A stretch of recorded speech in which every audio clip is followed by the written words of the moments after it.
Elvino Sdavas. Al faceva il meccanico di macchine, aveva la sua officina e la casa sulla curva di fronte di scuole elementari in via Cancellerie Vecchie.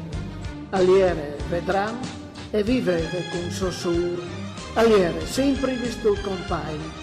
Aveva anche un volo di veri, un incidente sul lavoro, che gli cambiava un po' la musica, ma aliere un uomo buon come il pane. Lo chiamava in Sdavas perché la sua officina era proprio un gran casino, dove lui sapeva orientarsi e c'aveva gli ordini giusti per lavorare. Al faceva ogni roba e al lavorare, soprattutto con tome calme che ti raccomandi. Così, e toccava rassegnarsi a non avere mai premure con lui. Aveva anche la pazienza giusta per insegnargli ai giovani semut come dati dei suoi i motorini. E tutti giocavano bene. Non mi visi di ve mai veduto il vino arrabbiato. Aliere cliente fisso dal bar di Memari. Ogni mattina al venire a bere il caffè, ristretto e senza zucchero, siccome che non portava mai il taccuin, parpaia al tirava fuori da sacchette i bes di certe tutti rodolati, con che diminuti, e al metteva tutto sul banco. Ranelis, bulons, dados, guarnizions e cichis consumadis a metà. Di sera, dopo cene, stava in caffè un par di oris e qualche volta lo clamava in sua di chartis, però non di briscole, perché non sapeva signa il segno proprio bene e aveva anche paura che ci scampi fuori il voli di veri. Mi visi che un dì mi ha fatto venire i brivis in tal bar, aliere poiat pal banco. E Biel che stava per ciappare in mano la ciccara dal caffè, non sai se mu, plof, e accolavi il voli di veri proprio là dentro. Io sono restato paralizzato da ora il banco, ma lui, con tutte le sue calme, ha tirato fuori la balutte da cicare, l'ha lavata sotto la spine e op! Ma la plebiele con lui e ha capitati a Memari. Unedì il vino all'entra in caffè e all'ordine il solito ristretto al banco. Memari, sino a quars che dai bredons di Elvino gli stava pendolando fuori proprio il spinteroseno per restare in tall'ambiente dai meccanici. Con la biele maniere gli ha fatti capire che aveva la bottega di arte dal tutto e che al manco il che l'impresta lì ci toccava metterlo in ordine da ormai.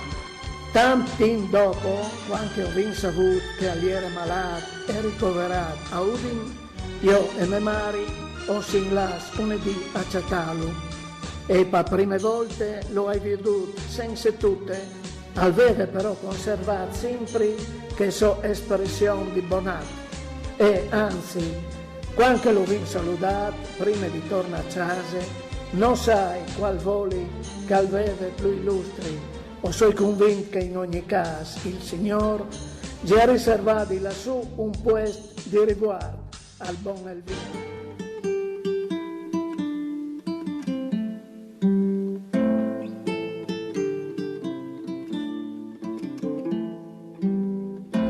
Dormi sepolto in un campo di grano, non è la rosa, non è il tulipano che ti fan veglia dall'ombra dei fossi, ma sono 1000 papaveri rossi. Lungo le sponde del mio torrente voglio che scendano i luci argentati, non più i cadaveri dei soldati portati in braccio dalla corrente. Così dicevi ed era d'inverno e come gli altri verso l'inferno te ne vai triste come chi deve, il vento ti sputa in faccia la neve.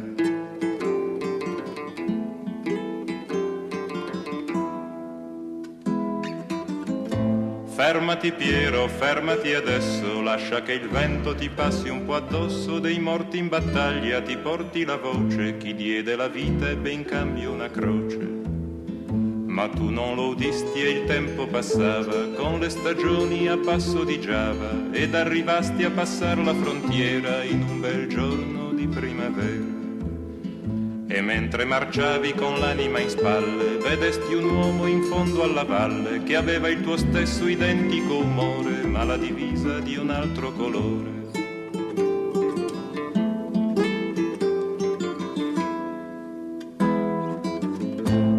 Sparagli Piero, sparagli ora e dopo un colpo sparagli ancora fino a che tu non lo vedrai esangue cadere in terra a coprire il suo sangue. E se gli sparo in fronte o nel cuore soltanto il tempo avrà per morire, ma il tempo a me resterà per vedere gli occhi di un uomo che muore. E mentre gli usi questa premura, quello si volta, ti vede a paura, ed imbracciata l'artiglieria non ti ricambia la cortesia.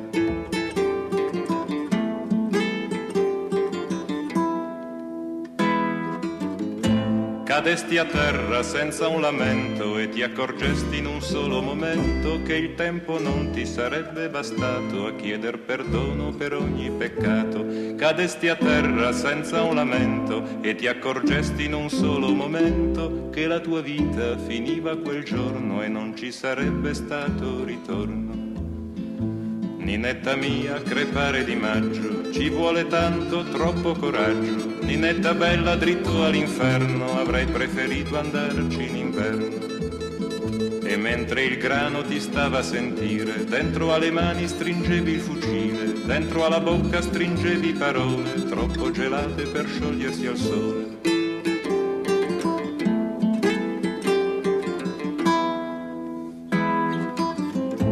Dormi sepolto in un campo di grano, non è la rosa, non è il tulipano che ti fan veglia dall'ombra dei fossi, ma sono 1000 papaveri rossi.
birrificio.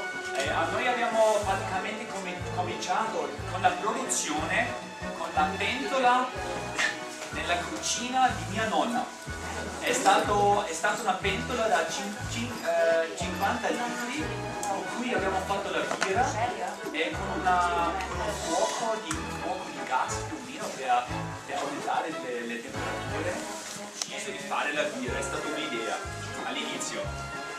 Quindi nel 2003 abbiamo fatto delle prime birre, poi abbiamo continuato, nel senso che con 50 litri alla volta noi abbiamo fatto una birra più o meno 2 volte al mese, vincitori di malti differenti per le ricette.